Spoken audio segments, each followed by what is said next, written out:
At its height, the British Empire covers roughly a quarter of the world's land surface and rules over a quarter of its population, an empire so vast that the sun genuinely never sets on it. It's remembered by some as a triumph of trade, law, and infrastructure, and by others as one of history's most extensive systems of exploitation, built on slavery, famine, and conquest. The honest answer is that it's both, often at the same time, and untangling how a damp island off the coast of Europe ends up ruling from Canada to Australia takes a bit of explaining. This is the entire history of the British Empire. England starts the story as a minor European power, well behind Spain and Portugal in the race to exploit the Americas. In 1497, the Italian navigator John Cabot, sailing under an English royal charter, reaches the coast of Newfoundland, giving England its first claim in the New World, though nobody follows it up seriously for decades. Under Elizabeth the Final in the late 16th century, English privateers like Francis Drake raid Spanish treasure ships and colonial ports with royal blessing, a profitable but informal kind of empire building that enriches the crown without the cost of actually governing anywhere. But real, permanent expansion begins in the early 17th century. In 1600, Elizabeth charters the East India Company, granting a group of London merchants a monopoly on English trade with Asia, a private company that will eventually grow more powerful than most nations on Earth. 7 years later, in 1607, English colonists established Jamestown in Virginia, England's first permanent settlement in the Americas, struggling through years of starvation and conflict with local indigenous nations before finally taking hold. Through the 17th century, English colonization spreads unevenly across two very different kinds of territory. In North America, waves of settlers, some seeking religious freedom like the Puritans who land at Plymouth in 1620, others simply seeking land and opportunity, establish a growing string of colonies along the Atlantic coast. In the Caribbean, colonies like Barbados and later Jamaica are built almost entirely around sugar, an enormously profitable crop that depends on brutal forced labor. This is where the transatlantic slave trade becomes central to the English and later British economy. Over the following 2 centuries, British ships carry an estimated 3 million enslaved Africans across the Atlantic, a system of extraordinary cruelty that generates the wealth funding much of Britain's later imperial expansion. Meanwhile, England fights a series of wars with the Dutch Republic for control of global trade routes, and in 1664, English forces seize the Dutch colony of New Amsterdam, renaming it New York after the king's brother, the Duke of York. The 18th century turns this patchwork of colonies and trading posts into something resembling a genuine global empire, largely through war. After the War of the Spanish Succession, the 1713 Treaty of Utrecht hands Britain Gibraltar, Newfoundland, and Acadia, along with the Asiento, a lucrative monopoly on supplying enslaved people to Spain's American colonies. But the real turning point comes with the 7 Years' War, fought between 1756 and 1763 across Europe, North America, and India, in what's sometimes called history's first true world war.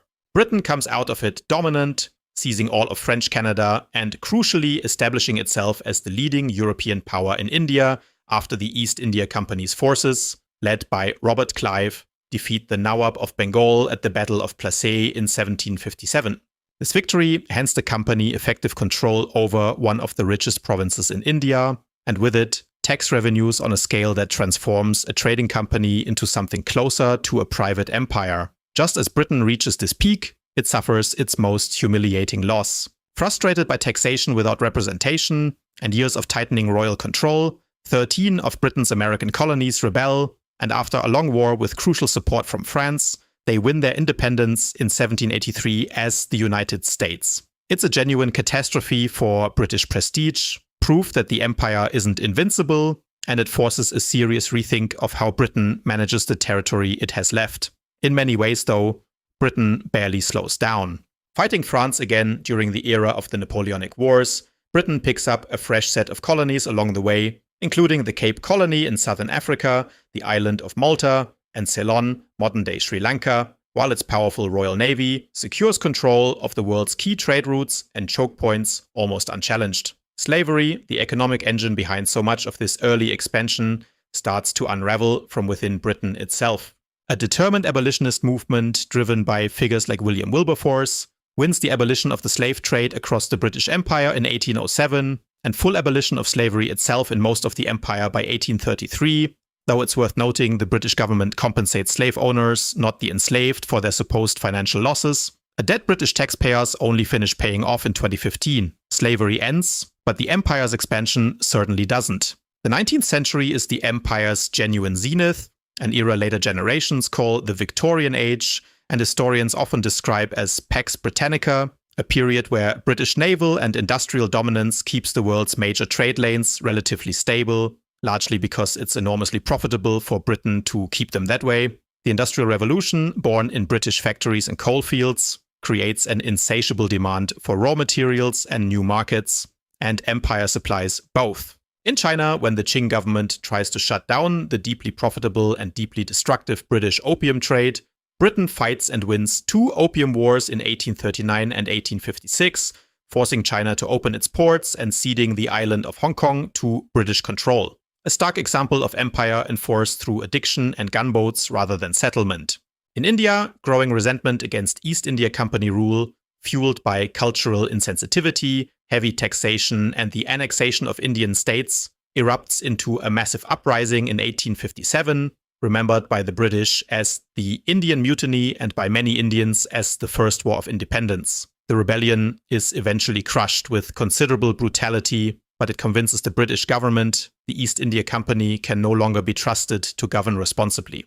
In 1858, the Crown takes direct control of India, and the British Raj begins, with Queen Victoria formally crowned Empress of India in 1876, a title meant to symbolize the jewel at the center of the entire empire. Africa, largely unclaimed by European powers through most of the 19th century, becomes the next great prize. As European nations race to grab territory before their rivals do, they formalized the process at the Berlin Conference of 1884 and 1885, carving up the continent among themselves with little regard for existing African kingdoms, ethnic groups, or borders, decisions whose consequences are still being felt today. Britain ends up controlling huge stretches of the continent, from Egypt and Sudan in the north, secured partly to protect the vital new Suez Canal, down through Nigeria, Kenya, and Rhodesia, all the way to South Africa. That southern expansion isn't smooth. British forces fight 2 brutal wars against Dutch-descended Boer settlers, and during the Second Boer War from 1899 to 1902, Britain becomes the first modern power to widely use concentration camps, where tens of thousands of Boer civilians and thousands of black Africans caught up in the conflict die from disease and malnutrition, a grim episode that draws international condemnation even at the time. By the early 20th century, the British Empire has grown almost too large to run as a single unit, and Britain begins granting its settler colonies, Canada, Australia, New Zealand, and South Africa, increasing self-governance, treating them as loyal, largely autonomous dominions rather than subject territories. That distinction matters enormously when the First World War breaks out in 1914.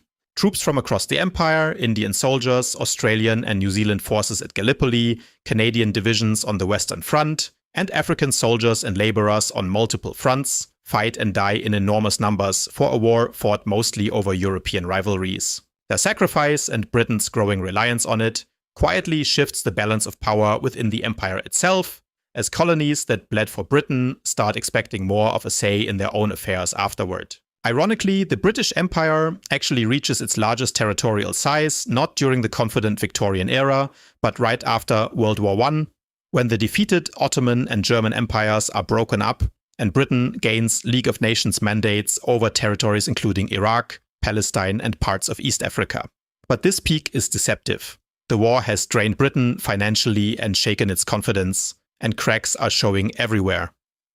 In 1919, British troops opened fire on an unarmed crowd of protesters and pilgrims in Amritsar, India, killing hundreds in a massacre that becomes a turning point in Indian public opinion against British rule.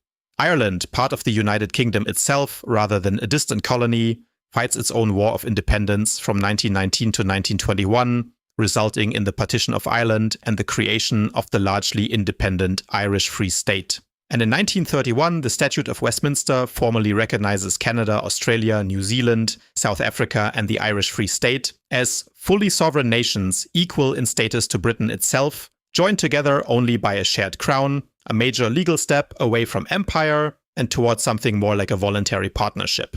The Second World War accelerates everything. Once again, colonial troops from India, Africa, and the Caribbean fight in huge numbers for Britain's survival, particularly crucial during the desperate early years when Britain stands largely alone against Nazi Germany, but the war exposes just how thin Britain's imperial reach has become. Japan's rapid conquest of British possessions in Southeast Asia, including the humiliating fall of the supposedly impregnable fortress of Singapore in 1942, shatters the myth of British invincibility across Asia for good. And back in India, wartime policy failures contribute directly to the Bengal famine of 1943, in which an estimated 3 million people die of starvation, a tragedy that later historians tie partly to British wartime grain requisitioning and export decisions made while famine was already unfolding. By the time the war ends in 1945, Britain is victorious, but financially exhausted, deeply in debt, and no longer able to project power the way it once could.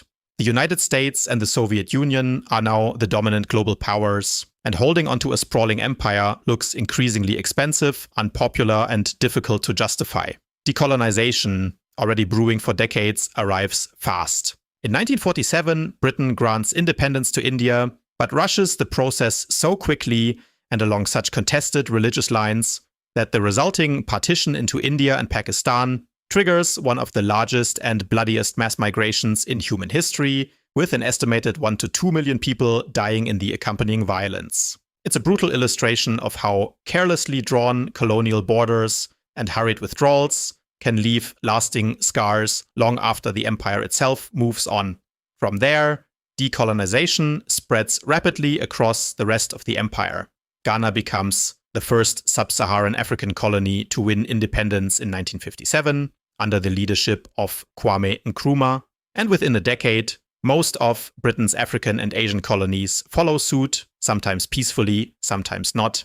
In Kenya during the 1950s, British forces violently suppressed the Mau Mau uprising, detaining tens of thousands of Kikuyu people in camps under conditions that later legal cases in British courts acknowledge involved torture and abuse, a case that eventually forces the British government to formally apologize and pay compensation decades later. The 1956 Suez Crisis delivers perhaps the clearest symbolic blow of all, when Britain, France, and Israel invade Egypt to seize back control of the Suez Canal, only to be forced into a humiliating withdrawal under pressure from the United States and the Soviet Union, a moment widely seen as proof that Britain can no longer act as a top-tier global power without American approval.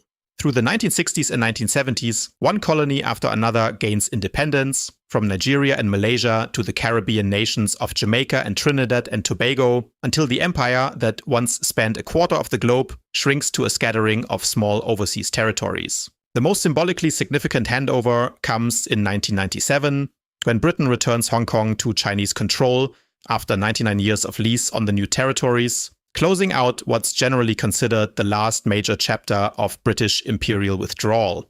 What's left behind is complicated. Most former colonies join the Commonwealth of Nations, a voluntary association that today includes over 50 countries, most of them former British territories, cooperating loosely on trade, sport, and diplomacy. English remains one of the most widely spoken languages on Earth, largely because of imperial expansion, and legal systems, parliamentary structures, and railway networks across former colonies still bear a distinctly British imprint, but so do some of the world's most persistent conflicts, from the India-Pakistan border to numerous African nations struggling with colonial borders that ignored existing ethnic and political realities entirely. The wealth extracted from colonies helped fund Britain's Industrial Revolution and its rise to global dominance, while the peoples under its rule frequently paid the price in famine, forced labor, suppressed rebellions, and cultures deliberately reshaped or erased. The British Empire was never one single story.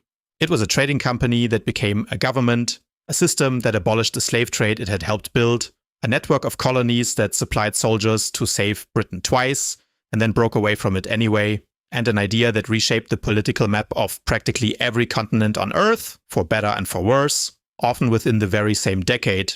3 centuries after Jamestown, the empire it grew into had touched more of the planet than any other in human history, and the world is still living with the consequences of exactly how it did that,